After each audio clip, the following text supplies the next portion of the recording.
Now we're going to talk about a C major scale using your left hand.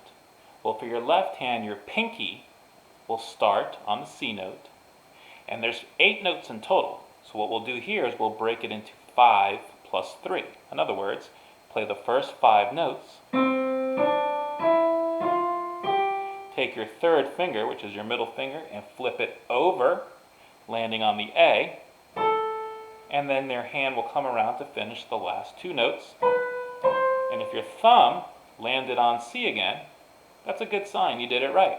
So let's look at that again. Do the first 5 notes, take your third finger, flip it over to the A, and play your last 3 notes. And your thumb should be on the C. To descend, or to go down the scale, just reverse the process, where you start with 3 notes, C, B, A, flip your thumb under your hand, and play the last 5 notes.